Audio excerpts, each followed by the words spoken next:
I stood there in the hotel lobby watching my own children walk away laughing toward the elevator, without a single glance back. Monica, my daughter-in-law, had said something about finally being free of the burden, and they had all laughed. They didn't know I had heard every word. They didn't know I had paid for every cent of that reservation with the money I saved for 8 months, selling my pies on Sundays in the town square and stashing coin after coin in a cookie tin I hid behind the canned beans. They also didn't know what I was about to do. But let's go back to the beginning because it all started 3 weeks earlier on a Tuesday afternoon, when the sun was warm through my kitchen window. I was preparing my afternoon coffee just like every day since I became a widow 4 years ago, when my phone rang. It was my eldest son, Raphael, with that sweet voice he used when he needed something. "Mom, I have a wonderful idea," he said, and I felt that familiar flutter in my chest that always came when my children included me in their plans. "What do you think about us taking a family trip for the holidays all together, like in the good old days?" His voice sounded so excited that I could almost see his smile through the phone. "I found a beautiful hotel on the coast, pools, restaurants, activities for the kids. It would be perfect, Mom." I set the coffee pot on the counter, feeling my eyes fill with tears of joy. It had been so long since I felt included, since I had been invited to anything more than a family dinner, where I sat quietly while they talked about their jobs, their trips, their plans. I was always the one who served, who cleared the dishes, who stayed in the kitchen while everyone else went into the living room. "That sounds wonderful, son," I replied, trying to keep my voice from cracking. "When would it be?" "The first week of January. 7 days, Mom. Imagine all of us, me, Monica, Diego, and Anna, the grandkids, and you, of course, like one big happy family." He paused and then added, "There's just one small detail, Mom. The hotel requires a single person to make the reservation. Could you take care of it? We'll transfer you the money afterward." Of course, it was always like this. I was the one who put my name on the line, who made the guarantee, who handled the paperwork while they had all the fun. But this time, I didn't mind. It was a chance to do something special for my family, to show them how much I love them. "Of course, son, you can count on me." That same afternoon, I called the hotel. The receptionist had a kind, professional voice. "Golden Palms Hotel. How can I help you?" "I'd like to make a reservation for 12 people," I said, feeling my heart race. I had never organized anything so big before. "Perfect, ma'am. For what dates?" "From January 2nd to the 9th. I heard the clicking of her keyboard. "All right. That would be 5 family suites, all-inclusive, with access to all activities. The total would be $4,100. I stopped breathing. $4,100. My pension was $800 a month. I had saved $800 selling pies for 8 months. I didn't have enough. "Ma'am, are you there?" Yes. I'm sorry. Can I confirm the reservation and pay later?" "We need a 50% deposit to confirm, ma'am." $2,100. I couldn't sleep that night. I sat in my rocking chair calculating and recalculating. I have $50 in cash, some savings I'd set aside for emergencies, and my wedding ring. The ring my husband had given me 42 years ago with a small diamond that sparkled when the light hit it. The next day, I went to the downtown jewelry store. Mr. Jenkins, the owner, was an older man who knew my whole family. "Estella, how are you?" "I'm doing well, Mr. Jenkins. I came to ask what you give me for this ring." He examined it with his loupe, turning it between his wrinkled fingers. "It's a nice piece, Estella. I can give you $800. I felt as if I had been punched in the stomach. $800 for 42 years of marriage. But I thought about Raphael's smile, about the chance to have my whole family together and happy. "It's a deal." With the money from the ring and my savings, I called the hotel that same afternoon and paid the deposit. The reservation was confirmed in my name with my credit card as a guarantee. 5 family suites, 12 people, 7 days, all-inclusive, over the next few weeks. Every time I spoke with Raphael or Diego, they asked me about the trip details, but never mentioned the money. "We'll talk about that later," they would say. "The important thing is that we're all together." I continued to sell pies on Sundays, doing sewing jobs for my neighbors, saving every dollar I could to cover the final payment. My house became colder because I turned down the heat. I ate less meat, and I walked instead of taking the bus. All for that perfect family trip.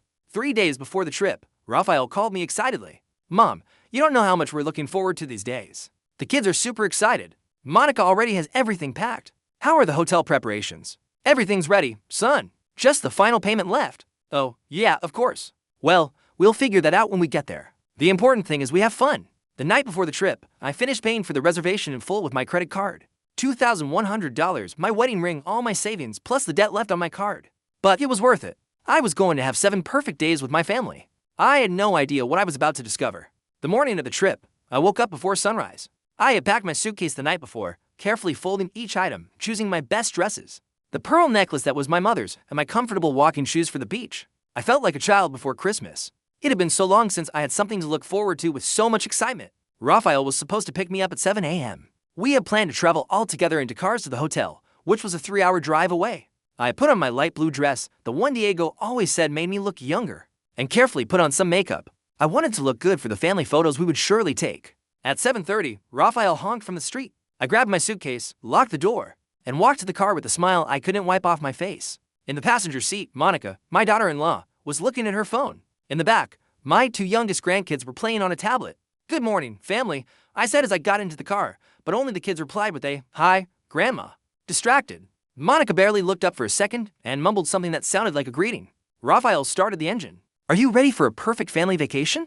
I asked, trying to start a cheerful conversation. "Yes, Mom," Raphael replied, but his voice sounded tired. "Monica, did you text Anna so they can follow us?"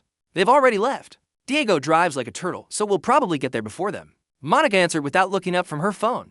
During the drive, I tried to talk several times. I asked them about Raphael's work, about their plans for the hotel, about whether the kids knew how to swim. The answers were monosyllabic, sighs, and half smiles that quickly faded. Monica kept texting, and every now and then she laughed at something she read on her screen. "Is it very funny?" I asked once, trying to be part of whatever was keeping her so entertained. "It's my friend's group chat," she answered without looking at me. "Things you wouldn't understand." I was quiet after that, staring out the window at the passing fields, the small houses, the trees that were just beginning to change color. I thought about all the pies I had sold to pay for this trip, about the nights I had stayed up sewing to earn a few extra dollars, about my wedding ring, which was now in a jewelry store safe. When we arrived at the hotel, my breath caught in my throat. It was even more beautiful than I had imagined from the photos online. Tall palm trees swayed in the ocean breeze. The gardens were perfectly manicured with flowers of every color. The white facade of the building gleamed under the midday sun. The entrance had water fountains that made a relaxing sound, and I could hear the ocean in the distance. "What a beautiful place," I exclaimed, feeling my chest swell with happiness. "I can't believe we're here." The kids jumped out of the car, excited, and ran toward the entrance. Raphael and Monica began to take the suitcases out of the trunk. At that moment, the second car arrived with Diego, Anna, and the rest of the family. My 17-year-old granddaughter, Mariana, was the only one who came to hug me. "Grandma, this place is incredible," she said, her eyes shining with excitement. "Did you see the pool? It's huge, and they say they have nightly activities and themed restaurants." "I know, honey. It's going to be a wonderful week," I replied, stroking her hair. At least someone shared my enthusiasm. We all went into the lobby, and I headed to the reception desk. It was a spacious and elegant area with marble floors that reflected the light from the crystal lamps, white leather sofas, and tropical plants in huge pots. The air smelled of fresh flowers and ocean breeze. "Good morning," I said to the receptionist, a young woman with a kind smile. "I have a reservation under the name of Stella Williams." She typed on her computer and smiled. "Of course, Mrs. Williams, we were expecting you. 5 family suites, 7 nights, all inclusive for 12 people. Everything is in order." While she was preparing the keys and explaining the hotel services, I heard my sons talking quietly behind me. 5 suites, I heard Diego whisper to Raphael. "I thought you said it would be simpler." "Mom organized everything," Raphael replied. "We'll figure out how to split the cost later." The receptionist handed me the keys on elegant canes shaped like a palm tree. The suites are on the 3rd floor, all with an ocean view. Breakfast is served from 6 o'clock to 10 a.m. in the main restaurant, lunch from 12 o'clock to 3 p.m., and dinner from 6 o'clock to 10 p.m. You also have full access to the spa, the pools, sports activities, and nightly entertainment. "How wonderful," I exclaimed, feeling my heartbeat with excitement. "Did you hear that, kids? We have access to everything." But when I turned around to share my joy with the family, I froze. There was no one there. Raphael, Diego, Monica, Anna, and all the grandkids had disappeared. Only Mariana was left, looking at me with a strange expression on her face. "Where did everyone go?" I asked, feeling my stomach drop. "They went to the elevators," she replied, biting her lower lip. "Dad said they were going to get settled in the rooms and we would meet up later." Without waiting for me, without the keys, Mariana didn't answer. But I could see in her eyes that she wasn't telling me something. We walked to the elevator area, but there was no sign of the family. We went up to the 3rd floor and walked down the hallway looking for them. But it was as if they had vanished. "Mariana, what is going on here?" I asked, my voice trembling. She sighed and took out her phone. "Grandma, there's something you need to know. They're in the family group chat." And she stopped as if it was hard for her to continue. "What group chat?" "The one Dad, Uncle Raphael, Mom, and Aunt Monica made. It's called Drama-Free Vacation." Her voice became softer. "Grandma, they didn't want you to come on the trip." I felt as if the marble floor was shifting under my feet. "What do you mean they didn't want me to come?" "But Raphael invited me. He asked me to organize everything." Mariana showed me her phone with trembling hands. On the screen, I could see the group chat. The most recent messages said things that broke my heart into pieces. "We've arrived. The old lady took care of everything as usual. Perfect. Now we can enjoy ourselves without her watching us all the time. Did you see how excited she was at reception? How embarrassing. Well, at least she's useful for something. Let her stay in her room watching TV while we take advantage of everything." The words blurred in front of my eyes. I felt tears welling up, my throat closing. $2,100, my wedding ring, 8 months of work. Also, they could enjoy themselves to Marie without me. "Grandma," Mariana's voice sounded far away. "Grandma, are you okay?" "No, I wasn't okay, but I wasn't defeated either. I stood there in the hotel hallway with the 5 keys hanging from my trembling fingers, while Mariana looked at me with tear-filled eyes. The messages from the group chat kept coming on her phone, each one like a dagger to my heart. I hope she doesn't get all pushy about family dinners. Don't worry, Monica. If she gets too annoying, we'll just tell her she looks tired and that she should go rest. The important thing is that the kids have fun. She can do her own thing. I closed my eyes and took a deep breath. The hallway smelled of cleanliness and fresh flowers, but all I could taste was the bitter flavor of humiliation in my mouth. For 40 years, I had raised those children. I had sacrificed my dreams for theirs. I had sold my wedding ring to give them this perfect vacation, and this was how they repaid me. Mariana, I said with a voice I didn't recognize. How long has that group chat existed? She looked at her phone, scrolling up to see older messages. Since Uncle Raphael suggested the trip. Grandma, look here. It says he created it the same day he called you. My granddaughter showed me the screen. There it was, clear as day. Group created on December 12th by Raphael Carter. The same day my son had called me with a sweet voice to invite me on the family trip of my dreams. I continued to read the older messages, each one worse than the last. I already talked to Mom. She fell for the whole story. She's sure she'll be able to organize it. You know how she is with technology. It doesn't matter. If she messes up, we'll fix it. The important thing is she pays. Great, a free vacation with no family drama. Just so we're clear. No all-together activities. Everyone for themselves. The words became blurry from the tears I could no longer hold back. But there was something else. More recent messages that made me understand the magnitude of their betrayal. Did you confirm that the hotel allows changes to the reservation? Yeah. Diego asked at reception. Since it's under Mom's name, she can make changes perfect tomorrow. We'll convince her to transfer the rooms to our names just in case. And on the last day, we'll tell her there was a billing error, that the hotel needs someone else to take care of the payment. There it was. Not only had they planned to ignore me during the trip, but they also intended to leave me with the entire debt at the end. They had used me to organize and pay for their perfect vacation. And then they planned to abandon me with the bill. Grandma, Mariana gently touched my arm. What are you going to do? That question echoed in my mind. What was I going to do? The old Estella would have cried in silence, swallowed the humiliation, and pretended she hadn't seen anything. She would have spent the 7 days locked in her room, ordering room service so as not to bother the family in the restaurants, watching TV while they enjoyed the pool, the spa and the nightly activities that I had paid for. But something had changed inside me. Maybe it was seeing my wedding ring disappear into the jeweler's hands. Or maybe it was those 8 months of waking up before sunrise to make pies and sell them in the town square. Maybe it was the realization that my own children saw me as a walking wallet, useful for paying and organizing, but a nuisance to include. I don't know yet, honey, I replied to Mariana, wiping my tears with the back of my hand. But I'm not going to stand here and cry. We walked to my suite. It was beautiful, with a king-size bed covered in pristine white sheets, a balcony with a direct ocean view, and a marble bathroom with a deep tub. Everything I had dreamed of for months while saving every cent, but now it felt empty. Like a stage set for a play where I was just the financier, not the star. I sat on the bed and Mariana stood by the window looking out at the beach, where I could already see some family members. Raphael and Diego were in the pool with their kids. Monica and Anna were having cocktails under an umbrella. They were all laughing and enjoying themselves as if nothing had happened. You know what hurts the most? I said to Mariana, it's not the money or even the fact that they lied to me. It's that I thought we were finally going to be a real family, that we were going to make beautiful memories together. Mariana turned around and I saw that her eyes were red. Grandma, I tried to tell them it was wrong. When Dad added me to the group, I told them it wasn't fair to you. But they said I didn't understand that sometimes adults have to make difficult decisions. Difficult decisions. That's what I was to them. A difficult decision. At that moment, my phone rang. It was a message from Raphael. Mom, we've settled in. We're going to have lunch at the beach restaurant.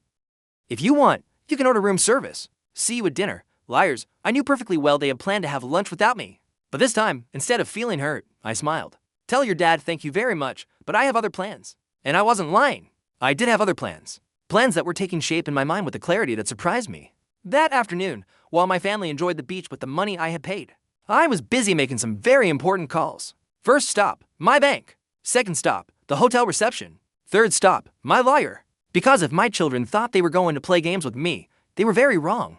The game had just begun and this time I had all the cards. That afternoon, while my family had fun on the beach, believing they had found the perfect formula for a free vacation, I was in my room executing my own plan. I had learned over 65 years that patience is the most powerful weapon a woman can have, especially when she is underestimated. My first call was to the bank. After navigating a maze of automated options and waiting for 20 minutes, I finally managed to speak with a human representative. National Bank, this is Carmen speaking.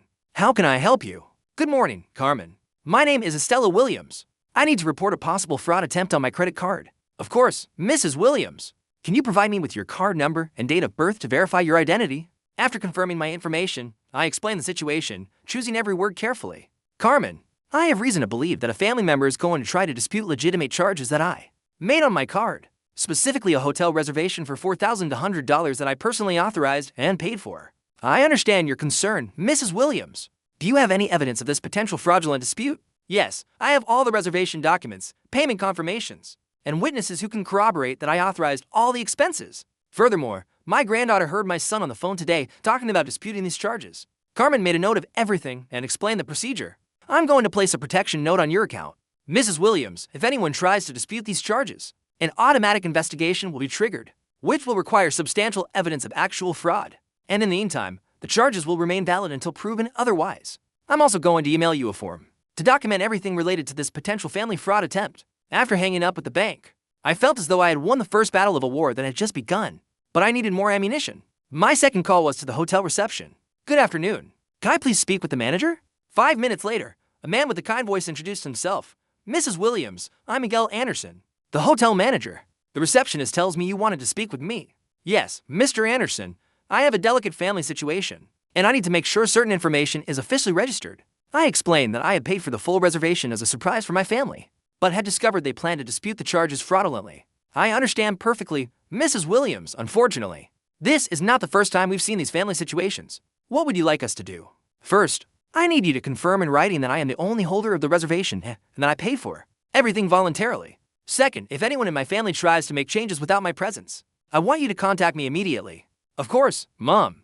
I will send an official letter confirming all the details of your reservation and payment. I am also going to instruct all the reception staff about the situation. One more thing, Mr. Anderson, would it be possible to schedule a meeting for tomorrow morning?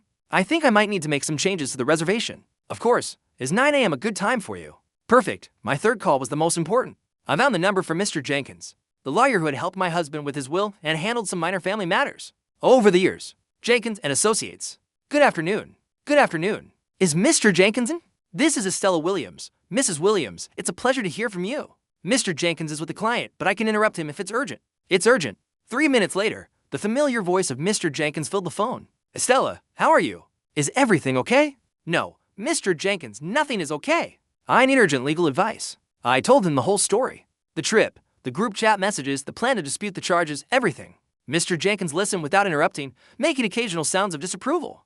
Estella, this is very serious. What your children are planning constitutes financial fraud and elder abuse. Elder abuse? Yes, using deceit to obtain financial benefits from a senior citizen is a federal offense. Furthermore, disputing legitimate charges is bank fraud. What can I do?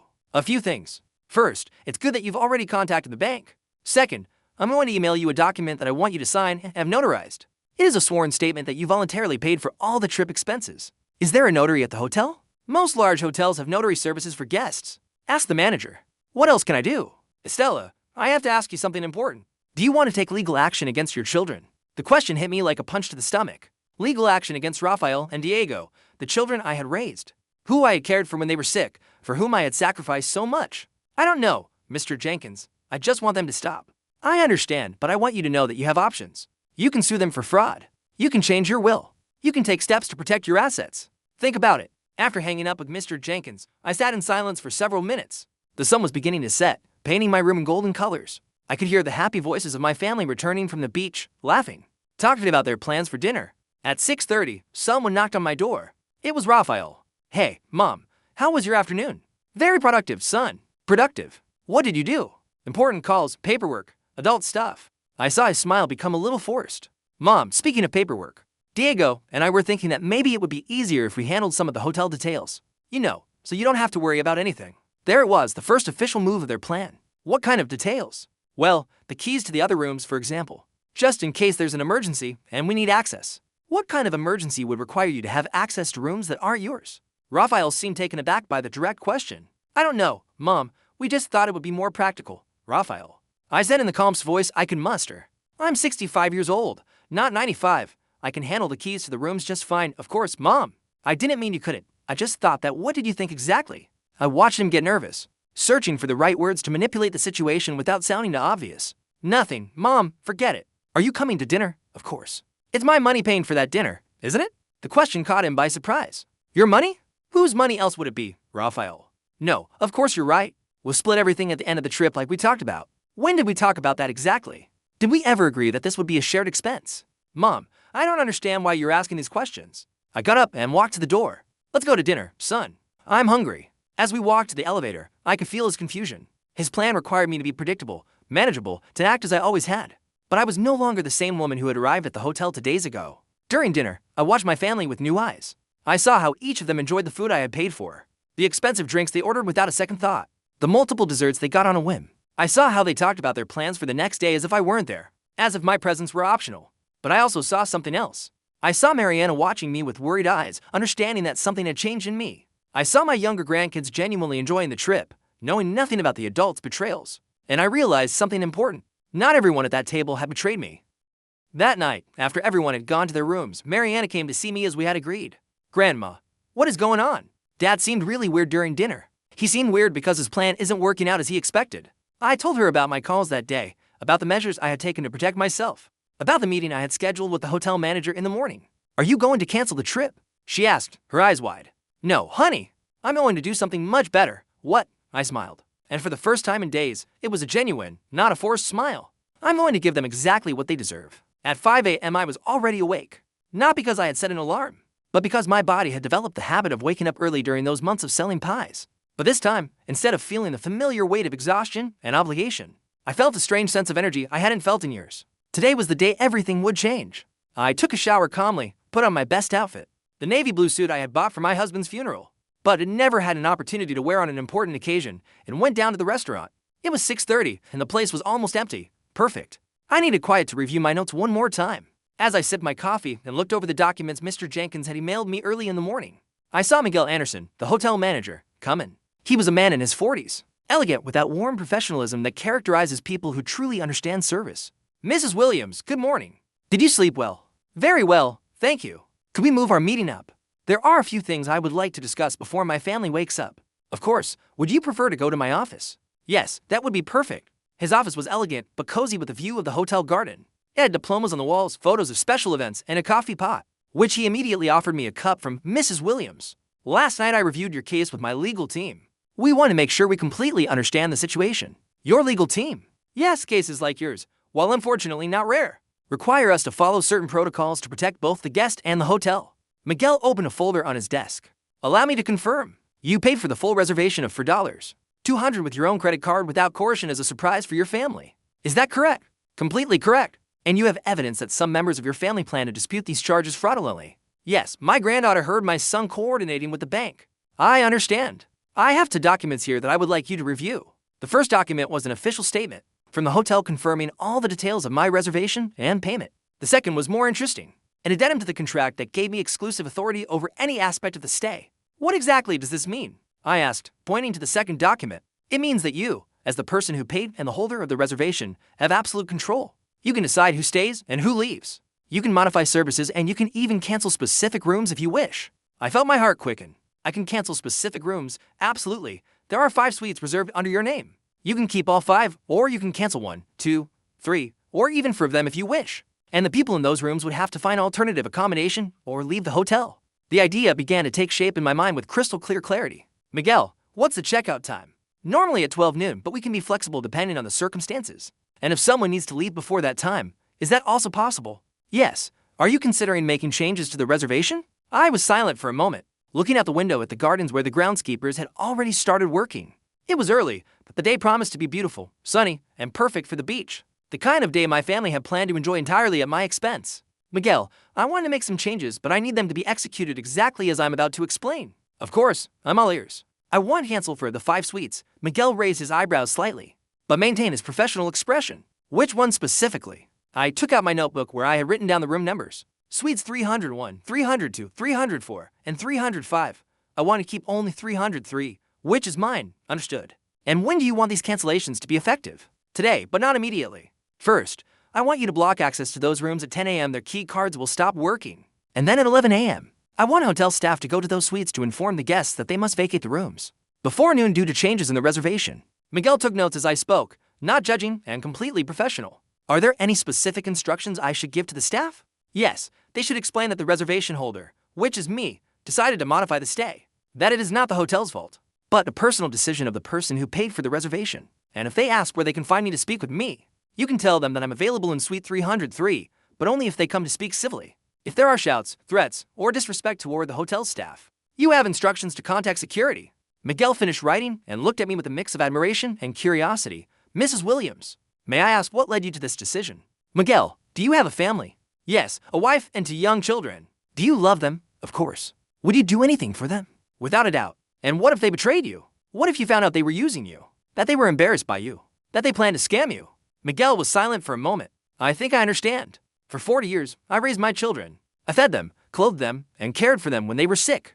I worked to give them an education. I sacrificed my dreams for theirs. And now, when I thought we could finally enjoy some time together as a family, I discovered that they see me as a useful nuisance for paying bills. I'm so sorry, Mrs. Williams. Don't apologize, Miguel. This isn't sadness.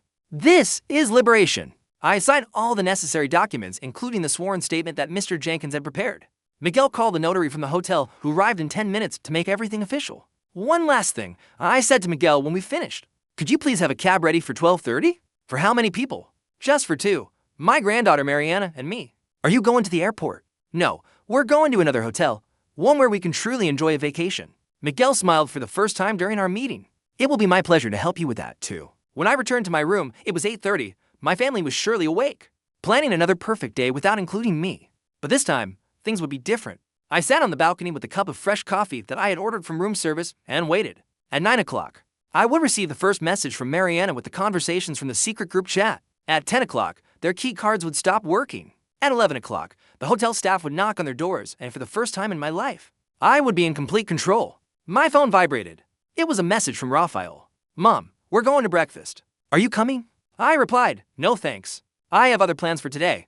What plans? You'll see, son. You'll see. I looked at my watch. It was 9:55. In 5 minutes, the countdown would begin. The moment my family would discover they had seriously underestimated the woman who had given them life. And honestly, I couldn't wait to see their faces. At exactly 10 o'clock, my phone vibrated with the first message from Mariana. It was a screenshot of the secret group chat sent just a few minutes earlier. Perfect plan for today. Beach all morning, spa in the afternoon. The old lady will surely stay in her room like yesterday. Great, after lunch. We'll talk to reception to get control of the other rooms. Did you confirm with the bank, Diego? Yes, the dispute process should be ready this afternoon. By tomorrow, we won't have to worry about the expenses anymore. Each message was another confirmation that I had made the right decision. There was no doubt, no guilt, no room for regret. They had chosen this path. At 10:30, another message from Mariana. Grandma, they're all at the pool. Dad just said that after lunch, he's going to reception to sort out the rooms. I also heard Aunt Monica say that today is the last day they have to pretend everything is fine. The last day they had to pretend as if being with me was an unbearable performance. That was finally coming to an end.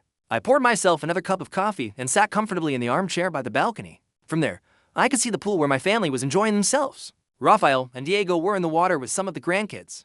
Monica and Anna were having cocktails under an umbrella, all laughing, relaxed, happy, making the most of the vacation I had paid for while they planned to betray me. At 10:55, my phone rang. It was Miguel. Mrs. Williams, the system is ready. Into minutes, the key cards for suites 301, 302, 304, and 305 will be deactivated. Perfect. Miguel, is your staff ready for what's to come?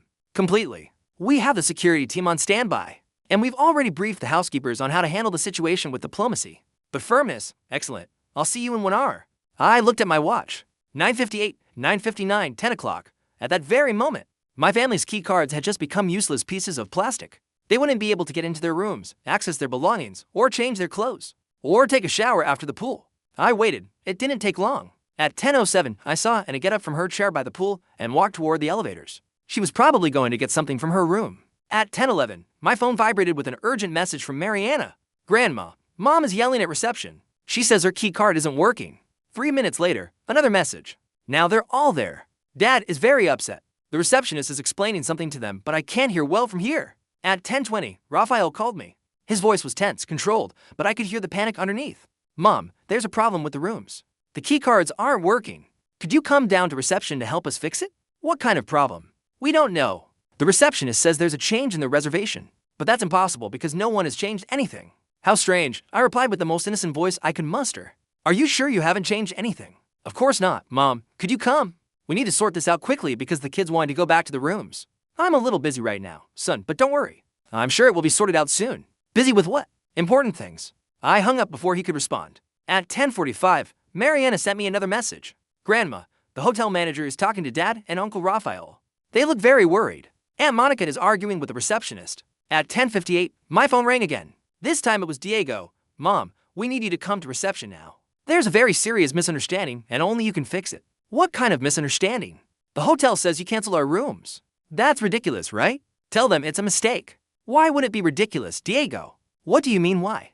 Because there's no reason for you to cancel our rooms. There isn't. There was a long silence on the other end of the line. Mom, what's going on? I'm sure Miguel explained it to you very well. Miguel, you know the manager, of course. We had a very productive meeting this morning. Another silence. When Diego spoke again, his voice had changed completely. Mom, you canceled our rooms. Yes. Why? Because I can. And I hung up. At exactly 11 o'clock from my balcony, I saw the hotel staff walking toward the pool area.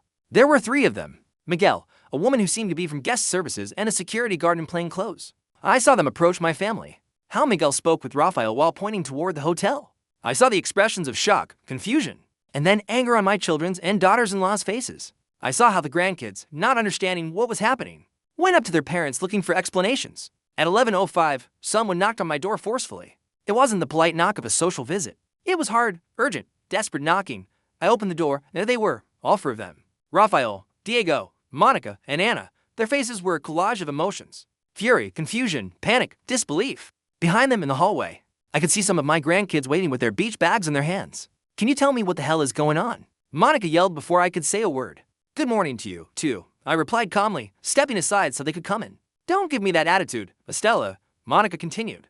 The hotel says you cancel our rooms. It's ridiculous. Why is it ridiculous? Because we're your family. That's what I thought. Rafael stepped forward, trying to use his most conciliatory voice. Mom, there's clearly a misunderstanding. Let's go down to reception and clear all of this up. There is no misunderstanding, Rafael. I canceled your rooms because you are no longer welcome on my trip. Your trip? Anna looked genuinely confused.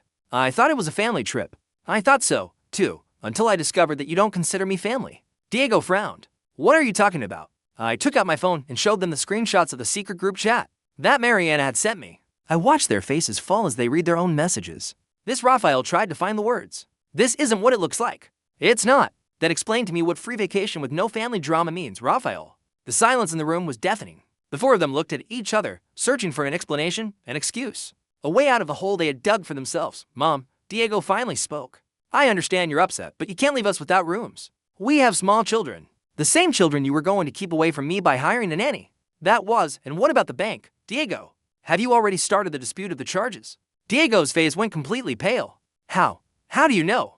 I know everything. I know about the group chat. I know about your plans to take control of the reservation away from me. I know about the fraudulent dispute you were planning to make with the bank. I know everything. Monica slumped into the armchair, covering her face with her hands. Anna looked as if she was going to be sick. Rafael and Diego stood in the middle of the room like children who had been caught stealing candy. So, I said in a voice that sounded strangely calm, even to me. Here are your options. You can take your things, which the hotel staff has already so kindly packed. You can call a taxi, and you can go find another hotel where you can pay for your own vacation. Or what? Rafael asked in a trembling voice. Oh, nothing. That's your only option. You can't do this, Monica yelled, kicking up from the armchair. We're your family. You can't abandon us. I looked directly into the eyes of the woman who for years had tolerated my advice with fake smiles. Who had talked behind my back? Who had turned my son against me? Monica, I said with a calm that surprised me. Who abandoned whom first? And in that moment, I saw in her eyes that she knew exactly what I was talking about. The war had ended before they even knew it had begun. The silence that followed my question was devastating. I could hear the air conditioner running, the distant voices of other guests in the hallway, the gentle sound of the waves reaching the beach. But in my room, the silence was so dense it seemed to have its own weight. Rafael was the first to try to recover. Mom, this is crazy. You can't be serious. Do I look like I'm joking? But the kids, what are the grandkids going to think? For the first time since this confrontation began, I felt the pang in my chest. My grandkids, the only innocents in this whole betrayal. The grandkids are going to think that their parents made very poor decisions, and now they have to face the consequences. You're destroying this family, Anna cried, tears streaming down her cheeks. No, Anna, this family destroyed itself when you decided that I was an obstacle instead of a valuable member. Diego came toward me with his hands out in a pleading gesture. Mom, please. I know we made mistakes, but we can fix it. We can talk now. You want to talk after months of planning this deception? It wasn't months, Rafael murmured. No, the group chat was created the same day you invited me on the trip, Rafael. The same day. I watched him collapse internally. There was no way to deny the evidence anymore. Okay, Monica said, standing up with an expression of fury she no longer tried to hide. You want to be the martyr. You want to have your dramatic moment. Fine, but don't expect us to come running back when you feel lonely again. Her words were designed to hurt me, to make me reconsider. to trigger that part of me that had always been afraid of being alone. Monica, I said, walking to the door and opening it. I would rather be alone than be accompanied by people who despise me. We don't despise you, Diego exclaimed. No. Then explain to me what getting rid of the burden and the last day we have to pretend everything is fine means. Diego opened his mouth to reply, but no sound came out. At that moment, Mariana appeared in the doorway. She had been waiting in the hallway with the other grandkids, but she looked clearly distressed. What's going on? She asked in a small voice. The kids don't understand why we have to leave. My heart broke a little more. This girl, my granddaughter, who would show me the messages, who had been my ally in this discovery. Now she would have to leave, too. Mariana, I said softly. Come here. She came closer, and I took her hands. Honey, your parents and I have very serious differences. They are going to have to leave the hotel. But why, Grandma? I looked at Diego, her father, wondering if he would finally have the courage to tell his own daughter the truth. Why? Diego said in a broken voice. Dad made some very big mistakes. Mariana looked at her father. Then she looked at me, and in her eyes, I saw a comprehension that went beyond her 17 years. Does it have to do with the group chat? Everyone froze. Anna turned to her daughter with a panicked expression. What do you know about that? I know everything, Mom. I know what you've been saying about Grandma. I know you never wanted her to come on the trip. I know you only used her so she would pay for everything. The silence that followed was different. It was no longer tense with denial. It was heavy with the shame of recognition. Mariana, Anna tried to explain. Things aren't as simple as yes, they are. Mariana pulled her hands from mine and turned to her parents. So, it's not true that you created a group chat without Grandma to make fun of her. It's not true that you planned to dispute the bank charges so you wouldn't have to pay for anything. It's not true that you hired a nanny so we wouldn't have to spend time with her. Each question was like a slap in the face. I watched my children and daughters-in-law physically shrink under the weight of the words. From a teenager who had seen right through their lies. You hurt the only person who has always been there for us. Mariana continued with tears in her eyes but a firm voice. Grandma sold her wedding ring to pay for this trip. Did you know that she sold Grandpa's ring? Raphael slumped into a chair as if his legs could no longer support him. You sold your ring.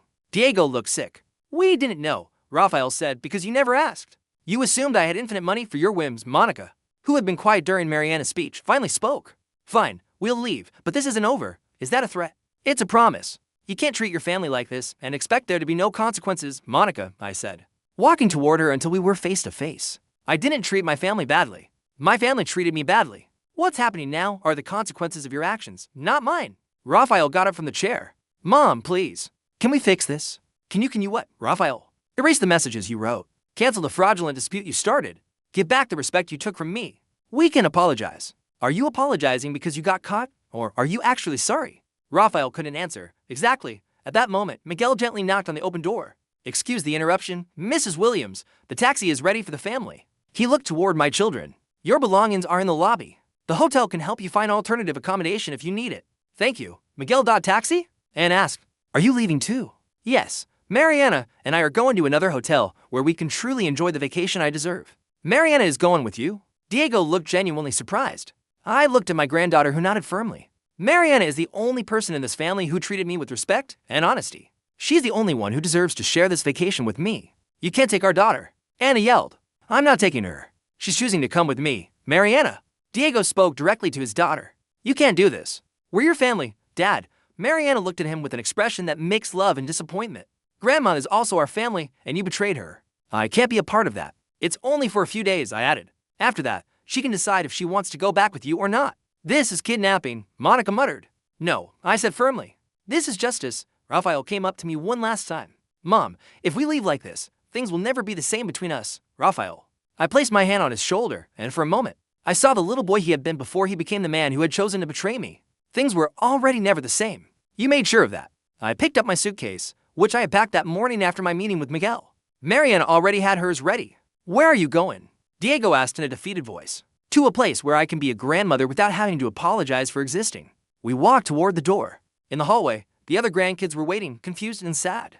Not fully understanding what was happening, but knowing that something important had been broken. I knelt in front of them. I love you all very much, I said.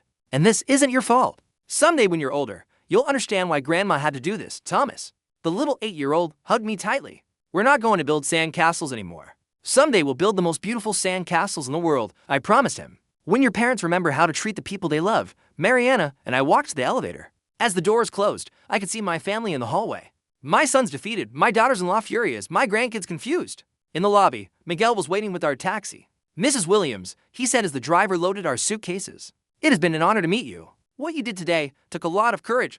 It wasn't courage, Miguel. It was survival. As the taxi drove away from the hotel, I looked at the back window. I could see my family at the entrance with their suitcases, probably calling other hotels, looking for a place to stay. Do you regret it, Grandma? Marianne asked me. I thought about the question as we watched the landscape go by. I thought about 40 years of motherhood, about sacrifices that were never acknowledged, about the love I had given without expecting anything in return, but that in the end had expected at least basic respect. No, I finally replied. I regret that it took me so long to value myself. The taxi was heading toward a small boutique hotel on the coast, where I had made a reservation that morning. A place where a grandmother and her granddaughter could build sand castles, enjoy quiet dinners, and remember what it meant to be a real family. For the first time in years, I felt free. And for the first time in my life, I had put my own needs first. It was terrifying and liberating at the same time, but mostly it just felt right. Did you like my story? And which city are you listening from? Let's meet in the comments. If you like the story, you can support me by sending a super thanks so I can keep bringing more stories like this. Thank you so much for your sweet support. I'm looking forward to your comments on the story. On the screen, you can see the new life stories that I highly recommend. There's so much more on my channel. Don't forget to subscribe. See you in the next life story with love and respect.